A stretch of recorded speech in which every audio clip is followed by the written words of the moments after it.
bagaimana Allah Ta'ala menjamin rezeki. A'udzubillahi minasyaitonirrajim. Wa ma min dabbatin fil ardi illa 'alallahi rizquha. Semua yang melata di atas muka bumi Allah ini dijamin rezekinya. Semua yang melata, semua yang bergerak. Setelah diteliti oleh para ulama, dabbah artinya binatang. Selalu diterjemahkan dabbah, dabbatul ardi. Binatang yang berjalan di atas muka bumi ini dijamin Allah Ta'ala rezekinya. Kenapa disebutkan binatang? Kenapa tidak disebut wama min insanin, wama min nasin? Tidak ada manusia yang tidak dijamin rezekinya. Digunakan kata yang paling rendah, paling hina, paling kotor, binatang. Kalau binatang saja dijamin rezekinya, apalagi yang mulia. Karamna bani Adam ala katsirin minal khalqi wa faddalnahum tafdila. Di antara semua makhluk ini manusia yang paling mulia. Khalaqnal insana fi ahsani taqwim. Dari bentuk susunan fisiknya paling sempurna, dari bentuk keseimbangan antara akal dengan nafsunya juga sempurna. Ada yang satu ini nafsu aja tak ada akal, binatang. Ada yang satu ini akal saja tak ada nafsu, malaikat. Makanya kalau ada teman kita nafsu aja, tak ada akal, kita udah tahu dia sama geng mana. Maka paling sempurna bentuknya, keseimbangannya manusia. Tapi Allah tidak sebutkan manusialah yang kujamin rezekinya, tidak. Allah sebutkan yang paling hina. Kalau binatang yang kotor tidak berakal saja dijamin Allah rezekinya, apalagi manusia. Maka ada ungkapan pepatah orang Melayu, rezeki musang tidak akan dihabiskan harimau. Rezeki musang tak akan pindah ke mulut harimau. Secara fisik harimau lebih besar, secara fisik harimau lebih buas, lebih gagah, lebih tajam taringnya. Raja hutan, raja rimba. Musang biasa saja. Bahkan ada musang yang paling keren ya kopi luwak, karena itulah makanan dia. Tapi rezeki musang tidak akan mungkin dihabiskan harimau. Kalaulah gara-gara harimau musang itu tidak makan, maka sudah lamalah musang itu punah dan musnah, tidak ada lagi di permukaan bumi. Tapi sampai hari ini musang masih tetap ada dan harimau pun tetap ada. Begitu Allah Subhanahu wa taala mencari, menyediakan rezekinya. Binatang yang melata, melatanya tidak pula di atas tanah. Justru dia unik. Kalau binatang yang lain kakinya di atas tanah, kepalanya, dia justru terbalik. Justru kaki dia yang ke atas, dia yang ke bawah. Bukan Spiderman, cicak.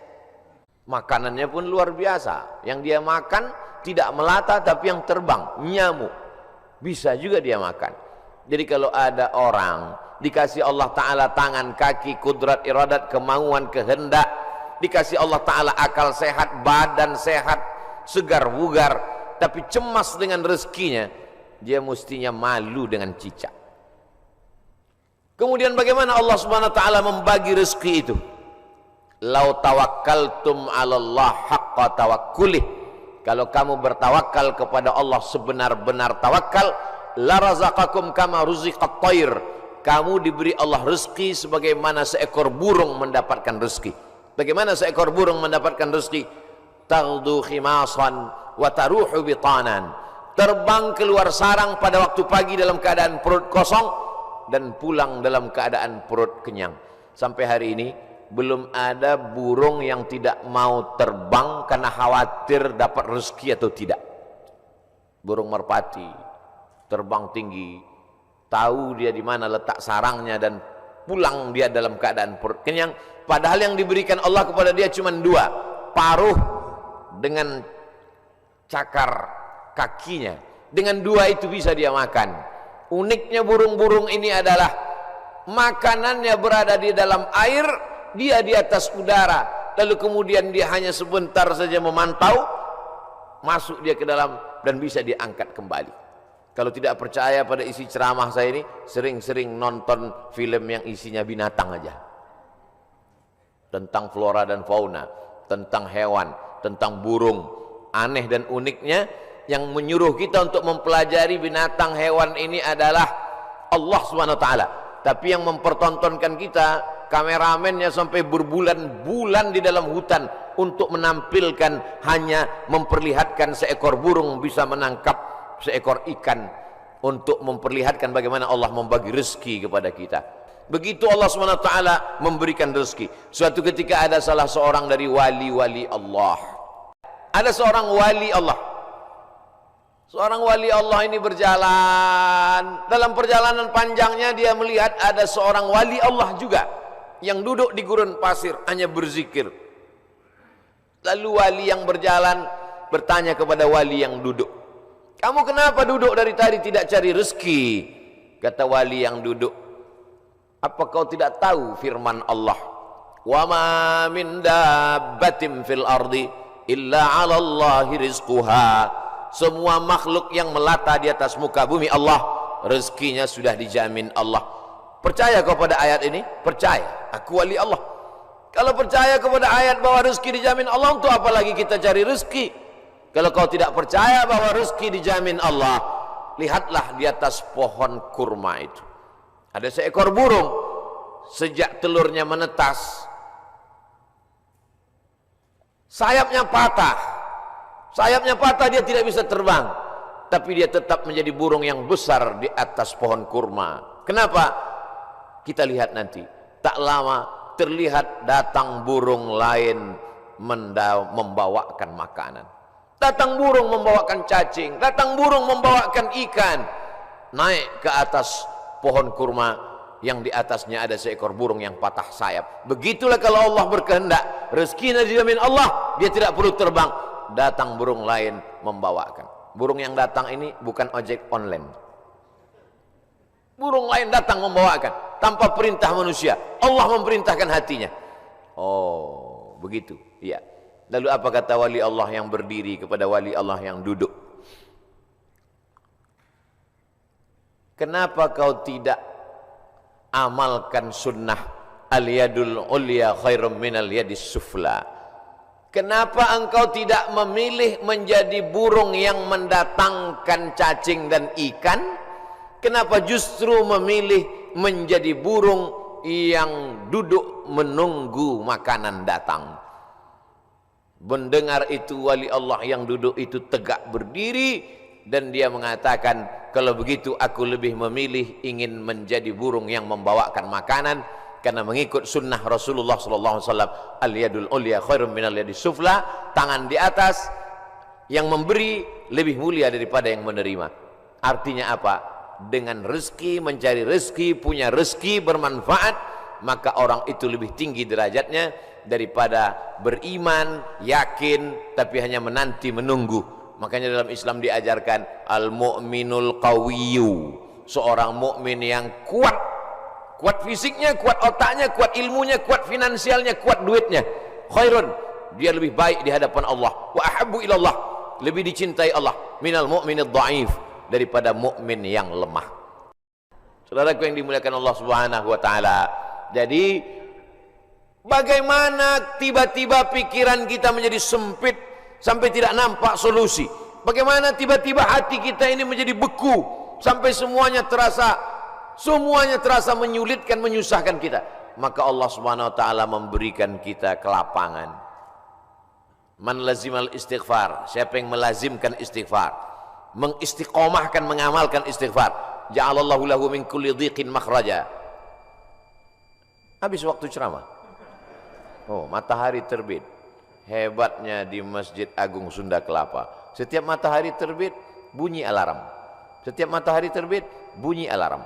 Setiap matahari terbit bunyi alarm. Lama-lama jamaah mengambil kesimpulan bahwa kalau alarm tidak berbunyi, matahari tidak terbit. Kalau ada usaha, baru ada rezeki. Kalau ada usaha, baru ada rezeki. Kalau ada usaha, baru ada rezeki. Kalau tidak ada usaha, berarti tidak ada rezeki. Rezeki terbagi dua. Ada rezeki yang bersifat mauhibah, pemberian Allah. Ada rezeki yang bersifat al-kasbu, usaha.